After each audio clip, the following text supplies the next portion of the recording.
And so we have come to Good Friday. This somber spirit of this day comes, of course, from our reflection upon the passion and death of Jesus. We recall the moments of that day. As we heard just recounted, and we always do on Good Friday, the passion of St. John. As we hear this passion, there are unique features of it that I think it's worth calling to mind to get an additional insight that the evangelist wanted to give us. We hear Jesus in dialogue with Pontius Pilate in that kind of more extensive conversation, where Pilate, perhaps without realizing it, utters some very profound questions that come from deep within the human heart. He says, "What is truth?" Every human being is wired, created by God, to search for truth, to search for goodness.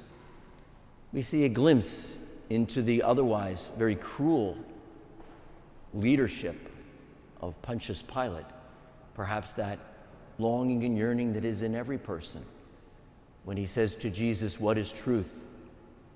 And truth, in all its perfection and beauty, stands right before him. Isn't that characteristic of our human experience? That for which we long most of all is so often very close, but we look everywhere else.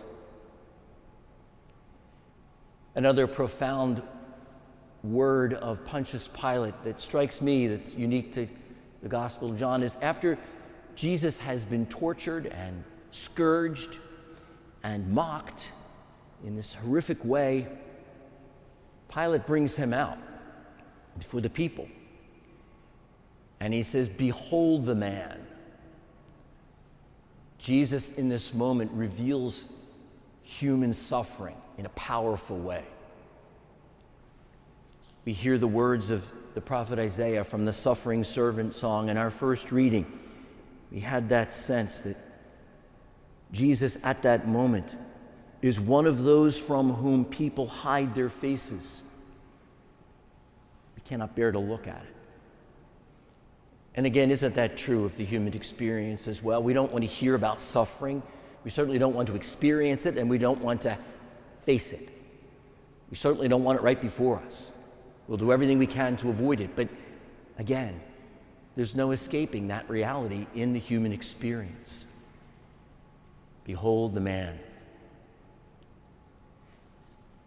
Perhaps most painful and profound, I think, in my heart, is the dialogue that Jesus has with his mother and the beloved disciple at the foot of the cross. Again, unique to John. When in those moments, Jesus sees his mother there with the disciple whom he loved. And from the cross, he speaks to them. "Woman, behold your son." And then to the disciple, "Behold your mother." First, imagine Mary's perspective in that scene. That incredible pain of a mother watching her son suffer so much. Perhaps in human experience and human relationships, watching someone that we love suffer is so often more painful than suffering ourselves, isn't it? We would do anything we possibly could to take it away. Especially a parent with a child can only imagine. And Jesus, gazing upon her, he has great empathy for her. Even in this moment of desperation, close to his death, he's concerned about his mother's welfare. And he trusts the beloved disciple to take care of her. In a very beautiful way, that disciple represents all of us. That we take Mary into our hearts as well, as our mother. Woman, behold your son. Woman, behold your daughter. John gives us that insight. We think, too, of that very powerful, brutal scene, but profoundly, in one sense, theological, where the Roman soldiers are told to break the legs of those on the cross so that they would die before the Passover would come, the sunset. When they come to Jesus, he has already died. They would not break any of his bones. So one soldier thrusts his lance into his side, and immediately blood and water flowed out. As Christians, we look back on that scene and we see foreshadowed in that moment baptism and the Eucharist flowing from the side of Jesus. From his passion and death, we find our redemption.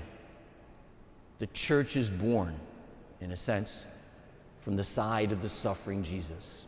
From his pierced heart, blood and water flowed out for us. There's so much to ponder within the Passion and to reflect upon it. I encourage you to take some time, even today or tomorrow, to reread this. Because the Passion of Jesus cannot simply be something that we look back upon, that we gaze upon like a beautiful work of art or a historical occurrence that we read about. Because we know as Christians, it has to become our story. We have to find ourselves in there, to see ourselves along the journey of discipleship. So where does the Passion speak to you this year, this Good Friday? Having heard it, I'm sure, so many times before, where do you see yourself in the story? Where do you see yourself? The Passion requires certain things of us, not only to find ourselves in the suffering, but also to find the challenge of following Jesus through that experience, to strengthen our commitment, our resolve as disciples of Jesus to follow him more closely. And what must we do in order to do that? Where do we find ourselves in the story today? You know, the author of the letter to the Hebrews, we heard from in the second reading today, reminds us that we can confidently approach the throne of grace because we do not have a high priest who is unable to sympathize with our weakness, but one who has similarly been tested in every way.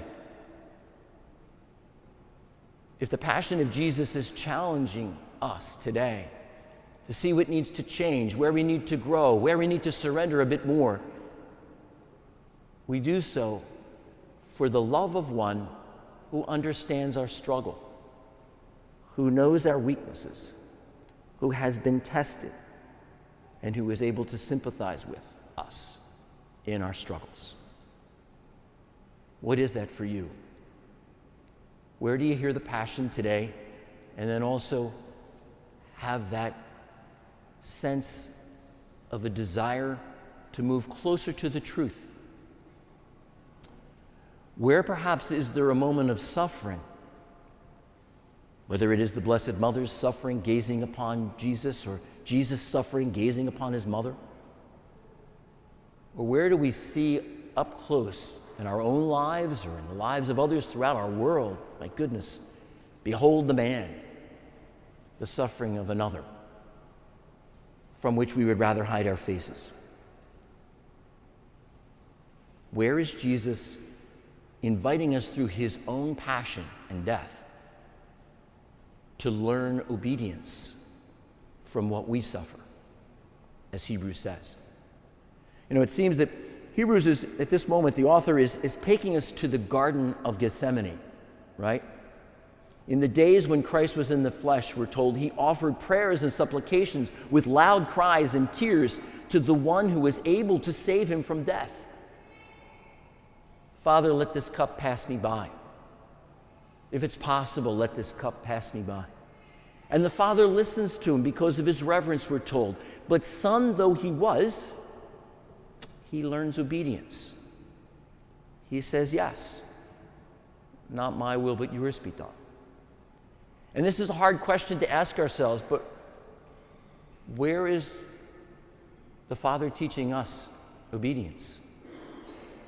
Where are we called to learn to trust him so much as Jesus did, completely commending ourselves to his holy will, and to learn obedience even from what we suffer.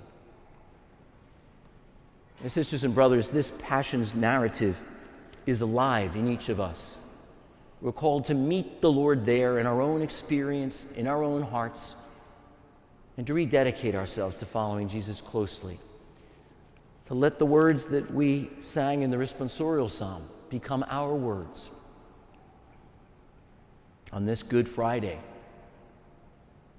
Father, into your hands I commend my spirit.